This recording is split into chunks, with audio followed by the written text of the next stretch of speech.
अस्सलाम वालेकुम, welcome back to my channel. उम्मीद है आप सब लोग ठीक ठाक होंगे। आज हम बात करेंगे मेहमान नवाज़ी पर कि मेहमान नवाज़ी कैसी होनी चाहिए, किस तरह से होनी चाहिए, मेहमान नवाज़ी की क्या क्या बरकतें हैं।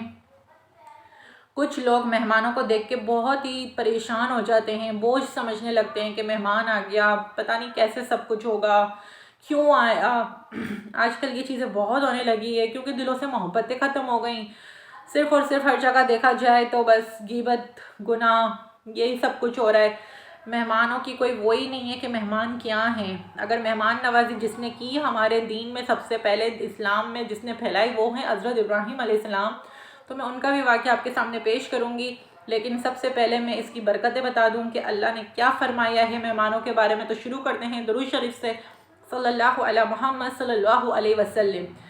अल्लाह फरमाता है, मेहमान जिसके भी घर जाए खुश होके जाए। ये बंदा जब क़यामत के दिन अल्लाह की बारगाह में जाएगा तो अल्लाह पाक जन्नत के सारे दरवाजे खोल देगा, जिस दरवाजे से दाखिल होना चाह हो जा। तो इतनी बड़ी मेहमान नवाज़ी की बरकतें हैं और उसके लिए इतना बड़ा अजर है कि उसके लिए जन्नत के सारे दरवाजे खोल दिए जाएंगे और वो जिस दरवाजे से दाखिल होना चाहे वो हो जाए। तो मेहमानों को बोझ ना समझें, उनका इतना करें कि अल्लाह खुश हो जाए। मेहमान नवाज़ी अल्लाह का फ़ज़ल है। जब आपके घर में कोई मेहमान आए तो अपने चेहरे पे कोई शिकन ना लाएं, अपना चेहरा खिला हुआ रखें, खुश इखलाकी से उनसे बात करें, मोहब्बत से पेश आएँ, प्यार से पेश आएँ। मेहमान नवाज़ी अगर सबसे पहले शुरू की तो जैसे मैंने आपको बताया हज़रत इब्राहीम अलैहिस्सलाम ने, तो हज़रत इब्राहीम अलैहिस्सलाम का जो वाक़या मैं आपको बताना चाह रही हूँ वो ये है कि हज़रत इब्राहीम अलैहिस्सलाम जब भी खाना खाते थे तो मेहमान ढूंढते थे कि वो जिसके साथ भी खाएं वो मेहमान के साथ खाना खाए। जब भी उन्होंने खाना खाया मेहमान के साथ खाया तो वो एक बाज़ार में जाते और किसी ना किसी को अपने साथ पकड़ के ले आते और उसके साथ खाना खाते थे।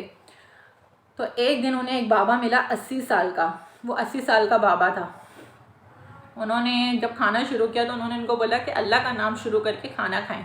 तो उसने कहा मैं अल्लाह को नहीं मानता, मैं बुत परस्त हूँ, मैं बुत को मानता हूँ। तो हज़रत इब्राहीम अलैहिस्सलाम ने कहा नहीं, जब तक तू अल्लाह का नाम नहीं लेगा मैं तुझे खाना नहीं दूंगा। तो उसने कहा ना दे खाना, लेकिन मैं अपने बुत के साथ बेवफाई नहीं कर सकता। लेकिन जब हज़रत इब्राहीम अलैहिस्सलाम ने उनको खाना देने से इनकार कर दिया तो वो खड़े होकर चले गए। उन्होंने कहा मुझे तेरा खाना नहीं चाहिए। फिर हज़रत इब्राहीम अलैहिस्सलाम को अल्लाह की तरफ से पैगाम आया। अल्लाह फरमाता है, ए इब्राहीम, उस बाबा की उम्र कितनी थी? हज़रत इब्राहीम अलैहिस्सलाम ने कहा उस बाबा की उम्र 80 साल से लगभग होगी। तो अल्लाह कहता है, ए इब्राहीम, मैंने उसको 80 साल तक खाना दिया और तू उसको एक दिन ना खिला सका? तो हज़रत इब्राहीम अलैहिस्सलाम कहते हैं, या अल्लाह पाक, वो तो तेरा नाम लेना नहीं पसंद कर रहा था तो मैं उसे कैसे खाना देता? तो अल्लाह का हुक्म हुआ, जा उस बाबा को खाने के लिए बुला। और उसको यानी कि अल्लाह की तरफ से हुक्म आया हज़रत इब्राहीम अलैहिस्सलाम को और वो दौड़ते हुए गए। तो वो बाबा के पीछे गए तो बाबा एक पहाड़ पे खड़े हुए नज़र आए। उन्होंने उस बाबा को आवाज़ दी और कहा, बाबा आज जा खाना खा ले।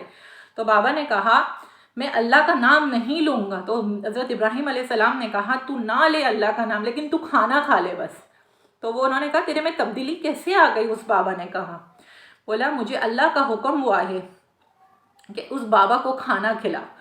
तो उस बाबा ने कहा तो ठीक है, मैं कलमा पढ़ता हूँ और मुसलमान होता हूँ और तेरे अल्लाह का नाम लेता हूँ और खाना खाता हूँ। सुभान अल्लाह। देखें कितनी बड़ी शान है मेहमान नवाज़ी की कि अल्लाह अपने मेहमानों को नहीं नाराज़ कर सकता, चाहे वो मुस्लिम हो ना हो, कुछ भी हो। लेकिन मेहमान मेहमान होते हैं। तो इतनी बड़ी शान है मेहमान नवाज़ी की, इतनी बरकतें हैं। तो अल्लाह तो वो है जो नहीं मानता अल्लाह उसको भी देता है और जो मानता है अल्लाह उसको भी देता है। ये है मेरे रब की शान और मेरे रब ने मेहमानों का इतना बड़ा अजर रखा है। तो खुदारा मेहमानों से घबराए ना, उनके लिए जितना कर सकते हैं करें। आपके रिस्क में बरकत होगी और आपको इसका अजर क़यामत के दिन मिलेगा इंशाअल्लाह। जब आपके रिस्क में बरकत होगी तो आपकी दुनिया भी संवरेगी और आखिरत भी संवर जाएगी। तो इंशाअल्लाह नेक्स्ट वीडियो में मिलते हैं किसी अच्छी टॉपिक के साथ और किसी अच्छी हदीसों के साथ। काफ़ी टाइम हो गया मैंने आप लोगों को हदीसें नहीं बताई। तो इंशाअल्लाह नेक्स्ट वीडियो में मैं आपके साथ हदीसें शेयर करूँगी जो कि प्यारी बातें होंगी, जो हमें बहुत कुछ सीखने के लिए मिलेगा। तो नेक्स्ट वीडियो में मिलते हैं। अस्सलामु अलैकुम वरहमतुल्लाहि वबरकातुहू।